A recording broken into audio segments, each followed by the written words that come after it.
Olá, eu sou Jarles Pereira, missionário da comunidade Canção Nova, e você está no Diário Espiritual. Vamos fazer juntos? Em nome do Pai, e do Filho, e do Espírito Santo. Amém.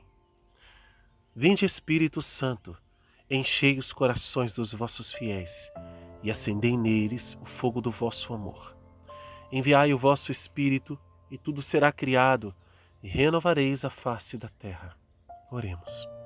Ó Deus, que instruíste os corações dos vossos fiéis com a luz do Espírito Santo, fazei que apreciemos retamente todas as coisas segundo o mesmo Espírito e gozemos sempre da sua consolação.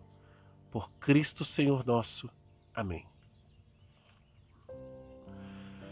Segunda carta a São Timóteo, capítulo 4, versículos de 9 a 22, encerrando assim a segunda carta a Timóteo. Procura vir me encontrar o mais depressa possível, pois Demas me abandonou por amor deste mundo presente. Ele partiu para Tessalônica, Crescente para a Galácia, Tito para a Dalmácia. Somente Lucas está comigo. Toma contigo Marcos e traze-o, pois me é útil no ministério.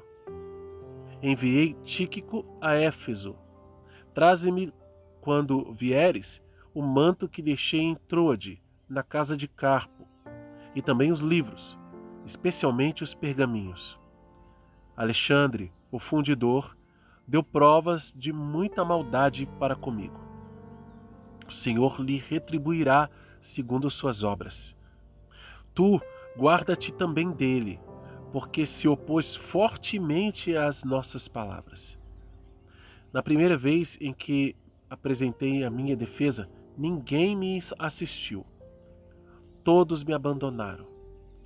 Que isso não lhes seja imputado.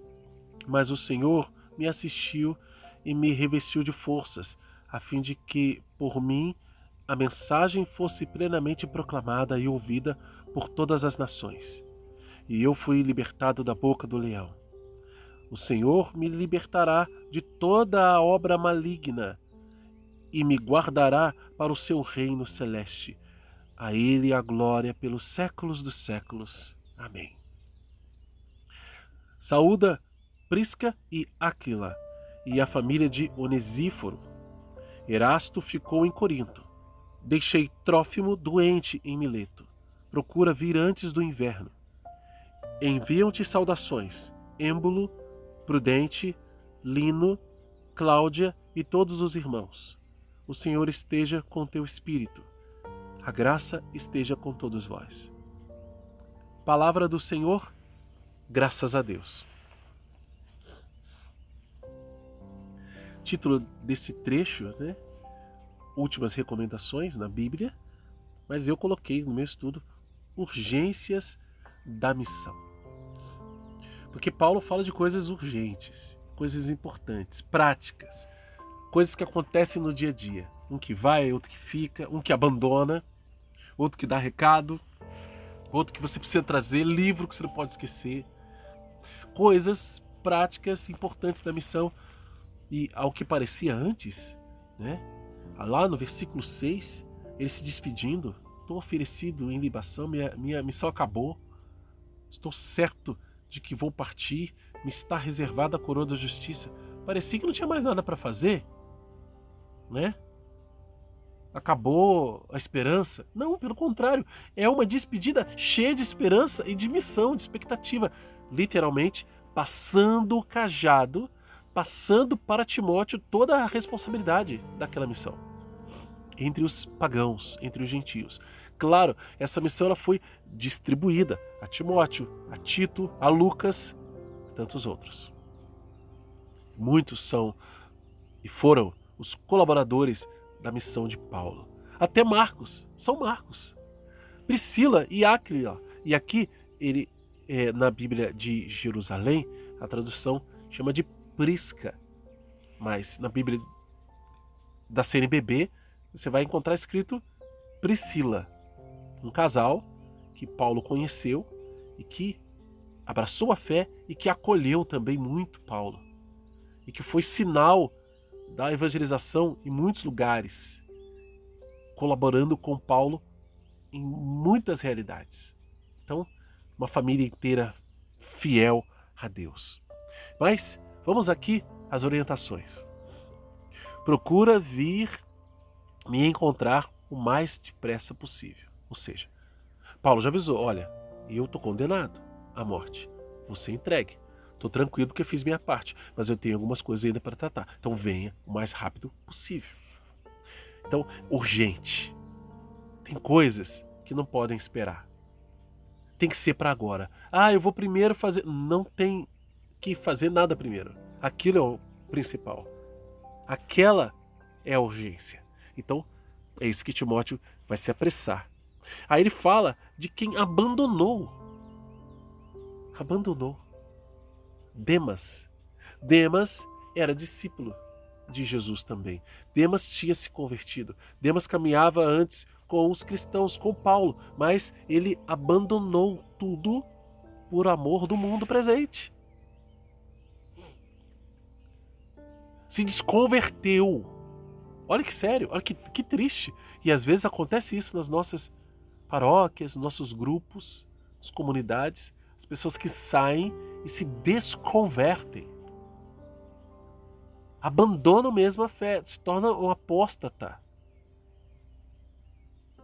Que tristeza. E ele fala que Demas me abandonou por amor do mundo presente. Ele partiu para Tessalônica, ele foi para lá. E aqui a vírgula pode causar dúvida em nossas cabeças, né? Crescente para Galácia, então, mas Crescente ele não abandonou. Aqui não é uma questão de abandono da parte de Crescente. São os colaboradores que foram para outros lugares. Um foi para Galácia, Tito, né, que é a próxima carta, foi para Dalmácia. Somente Lucas está comigo. Lucas, o evangelista, né? E aí ele faz mais um pedido. Toma contigo Marcos. Que Marcos é esse? Marcos evangelista, primo de Barnabé, que deu aquele problema todo lá no livro dos Atos dos Apóstolos. Quando a gente chegar lá, você vai se recordar desta passagem aqui da carta ao Timóteo. No início do ministério de Paulo, onde Paulo ainda caminhava com Barnabé, Marcos era bem jovem. E ele caminhava com eles, mas ele não deu conta de ir a todas as missões. Então chegou um ponto em que tinha uma missão que Marcos não queria ir. E aí teve uma desavença entre ele e Barnabé por causa de Marcos, que era parente de Barnabé. E ali cada um seguiu um caminho diferente na missão com os gentios. Senão senão o caminho de Paulo e Barnabé seria longo juntos. Lembrando que Barnabé foi de suma importância na vida de Paulo quando Paulo começou seu ministério e estava muito desacreditado dos cristãos que iam se convertendo ali e dos cristãos mais velhos, porque Paulo antes era um perseguidor. Mas Barnabé acreditou nele, tomou ele consigo e deu credibilidade ao início do ministério de São Paulo. Muito importante essa situação de Paulo e Barnabé. Então Marcos, primo de Barnabé, foi agora pedido por São Paulo. Ele escreveu aqui para Timóteo: traz consigo Marcos, pois ele é muito útil no ministério. Olha só que mudança, né? Como o tempo passa, as águas, né, andam, né, passam debaixo da ponte, né, e as coisas vão mudando na nossa vida. Mais gente, né? Enviei Tíquico a Éfeso. Então, são notícias práticas da missão acontecendo. Isso nos mostra toda a dinâmica da vida da igreja, né? Hoje a gente tem muita coisa muito certinha nas nossas paróquias, né? Às vezes falta uma ou duas pessoas, a gente fica, meu Deus do céu, como que vai ser agora? Às vezes aqui na Canção Nova, quando acontece o remanejamento, nossa, fulano de tal foi remanejado, como que vai ficar tal serviço? Olha, graças a Deus, a gente continua. Eu morei 11 anos na missão de Cuiabá, tinha muita coisa que eu fazia lá. Meu Deus, como vai ser agora? O Jarles foi remanejado, a Maria Rosângela foi remanejada.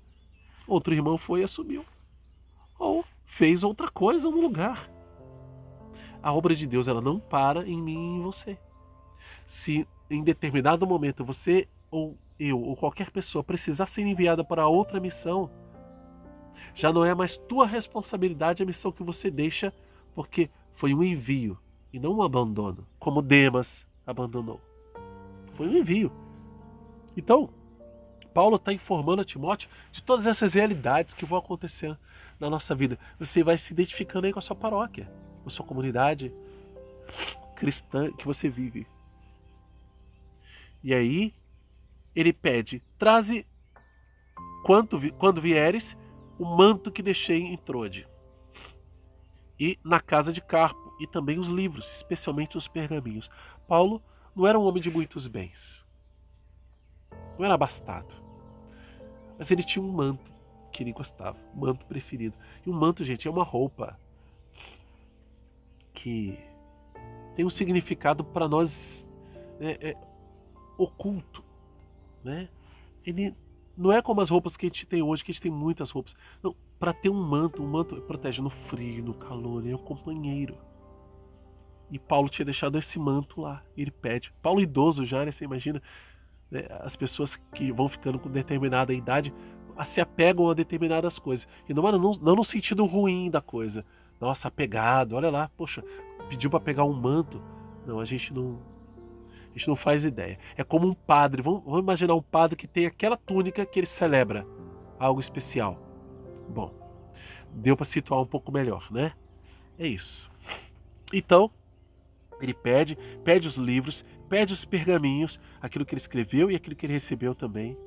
E ele alerta quanto a Alexandre, o fundidor, provavelmente um judeu que se opunha às palavras de Paulo. Né? Denunciou a Paulo às autoridades, fazia acusações, perseguia, discutia, e isso causou grande transtorno. Então, toma cuidado, sai da rota desse cara, porque é problema. Esse Alexandre, fundidor. Mas ele disse, olha, o Senhor retribuirá segundo suas obras. Deus está vendo, Deus sabe. Não sou eu que vou julgar. Deus está vendo. E quando a gente fala Deus está vendo assim, e o Senhor retribuirá, não é para jogar uma praga em cima, não. Ah, tá vendo? Deus vai me vingar. Mas a vingança de Deus não é como a nossa. A justiça de Deus, a ira de Deus, não é a ira humana, destruidora, é a ira de amor. Deus é amor. Então quando Deus, entre aspas, castiga, prefiro falar que Deus corrige, é por amor e com amor. Então Deus fará isso. É claro que haverá sim castigo. Senão a gente fica pensando que não, Deus é bonzinho, Deus é amor, Deus só corrige, Deus não vai fazer nada de mal, não. É só. Não. Se eu não me converter, se você não se converter, nós vamos ter problemas. Nós precisamos viver uma vida em Deus, santa. Buscar santidade, buscar a conversão, porque Deus é amor, mas não é bobo. E claro, o amor de Deus vai permitir que você se decida até contra Ele. Porque Ele te deu o livre arbítrio. Até se você decidir, não quero Deus, Deus vai respeitar porque te ama. Não é que Ele não vai fazer nada para a sua conversão, mas a decisão vai ter que ser sua. Ele dá graça o tempo todo, estende a mão o tempo todo, mas é sua decisão, entende? Então, não brinquemos com a nossa salvação. Deus retribuirá segundo as suas obras. Paulo está dizendo aqui. Está ordenando para Timóteo, guarda-te também dele, porque opôs fortemente as nossas palavras. Aí ele fala que ele ficou sozinho da primeira vez que ele foi acusado. Ninguém foi lá defendê-lo. E ele pede a Deus para que isso não seja levado em conta. E depois, e fala que Deus deu força para ele. Né? Versículo 18. O Senhor me libertará de toda a obra maligna. Veja, a preocupação de Paulo não é a libertação dos homens em si, mas a obra maligna. Não cair nas mãos do diabo. Não perder a fé. Não blasfemar. Veja, essa deve ser também a nossa preocupação, para que a gente não se perca, mas conheça e seja conhecedor da verdade. E para finalizar, ele vai dando outros recados, né? Fala de Priscila, de Áquila, de Onesíforo, de Erasto, né? De Trófimo, que é um irmão que está doente, e diz também de mais gente: Êmbulo, Prudente, Lino, Cláudia, tantos outros irmãos.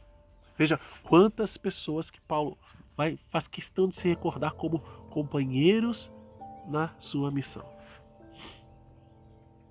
A missão é dinâmica, a missão é urgente, a missão tem sofrimentos, a missão tem perigos e a missão tem muita alegria também.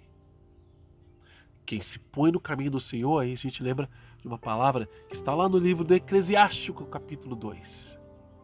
Quem se coloca no serviço do Senhor tem que preparar a alma para a provação. Prepare tua alma para a provação. Está aqui. Eclesiástico, capítulo 2. Dou a dica para você, faz o exercício de, terminando esse estudo, completar com a leitura de Eclesiástico, capítulo 2. Vai te fazer muito bem. Vai te fazer entender muito daquilo que é a vontade de Deus para a vida daqueles que o servem. Amém? Peço desculpa pela voz, que não está boa, né? O nariz congestionado ainda, mas nem nariz congestionado, nem voz ruim, nem chuva, nem febre, nada vai nos separar do amor de Deus, da palavra de Deus. Amém? Vamos lá, nem barulho de caminhão. Vamos lá. Promessas de Deus, versículo 14 e versículo 18. E ordens de Deus, versículo 9, versículo 11, versículo 13 e versículo 15 e também versículo 21. Olha quanto versículo. Qualquer coisa você dá uma voltadinha aí no áudio, tá? Versículos 9, 11, 13, 15 e 21. Ordens de Deus. Qual é a mensagem de Deus para você hoje? Como colocar isso em prática na sua vida? Anota isso no seu diário e luta para viver. Convido você a fazer parte da nossa família, dessa viagem que nós fazemos com a Palavra de Deus, método a Bíblia, no meu dia a dia, de bom Senhor Jonas Abib. Aqui no canal tem vídeo todos os dias, né, com algumas pausas propositais do nosso plano de leitura, por exemplo, com a jornada bíblica que nós fizemos, né, já a segunda jornada. Talvez você esteja assistindo este vídeo e já tenha mais de 2 jornadas, tenha 3 ou 4, enfim. Salmos, tudo isso para que você possa acompanhar. Mas o plano de leitura começa com a primeira carta de São João. Convido você também a acessar o site diarioespiritual.cançãonova.com. Lá você vai encontrar o plano de leitura e os estudos feitos com a Bíblia da CNBB. Aqui eu uso a Bíblia de Jerusalém. Que Deus abençoe você. Ó Maria concebida sem pecado, rogai por nós que recorremos a vós.